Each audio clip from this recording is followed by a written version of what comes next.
ನನಗೆ ಈ ಗಾಡಿಯಲ್ಲಿ ಎರಡು ಮೇಜರ್ ಆಗಿರುವಂಥ ಸ್ಕ್ರೀನಲ್ಲಿ ಎರರ್ಗಳು ಬರ್ತವೆ. ಮೊದಲೇದೇನಪ್ಪ ಅಂದರೆ ರೀಸ್ಟಾರ್ಟ್ ವೆಹಿಕಲ್ ಅಂತ, ನಾವೆಲ್ಲಾದರೂ ಅರ್ಜೆಂಟಾಗಿ ಹೋಗಬೇಕು ಅಂತ ಗಾಡಿಯನ್ನು ಶುರು ಮಾಡಿದ್ರೆ ರೀಸ್ಟಾರ್ಟ್ ವೆಹಿಕಲ್ ಅಂತ ಎರರ್ ಬಂದ್ಬಿಡುತ್ತೆ. ಆ ಎರರ್ ಬಂದರೆ ಕಂಟಿನ್ಯೂ ಬಜರ್ ಆಗ್ತಾನೇ ಇರುತ್ತೆ. ನಾವು ಗಾಡಿಯನ್ನು ಆಫ್ ಮಾಡಿ ಆನ್ ಮಾಡಿದ ಮೇಲೇ ಮತ್ತೆ ಗಾಡಿ ಆ ನಾರ್ಮಲ್ ಮೂಡ್ಗೆ ಬರುತ್ತೆ, ಇಲ್ಲದ್ರೆ ಆ ಬಜರ್ ಕಂಟಿನ್ಯೂ ಆಗಿ ಬರ್ತಾನೆ ಇರುತ್ತೆ.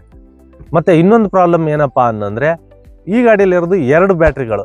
ಒಂದೊಂದು ಸಾರಿ ಡಿಸ್ಪ್ಲೇಯಲ್ಲಿ ಒಂದೇ ಬ್ಯಾಟ್ರಿಯ ಚಾರ್ಜ್ ಹೋಗ್ತಾ ಇರುತ್ತೆ.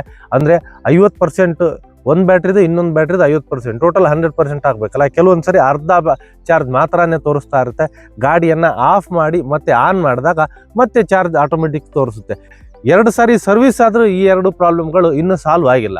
ಮತ್ತು ಇನ್ನೊಂದು ಪ್ರಾಬ್ಲಮ್ ಏನಪ್ಪ ಅನ್ನಂದರೆ ಈ ಗಾಡಿಯಲ್ಲಿ ಈ ಕಲರ್ ವೇರಿಯಂಟ್ ಆರ್ಬಿಟ್ರನಲ್ಲಿ ಈ ಕಲರ್ ವೇರಿಯಂಟ್ನಲ್ಲಿ ಬ್ಯಾಕ್ ರೆಸ್ಟ್ ಬರೋದಿಲ್ಲ, ಸೀಟ್ಗೆ ಬ್ಯಾಕ್ ರೆಸ್ಟ್ ಇಲ್ಲ.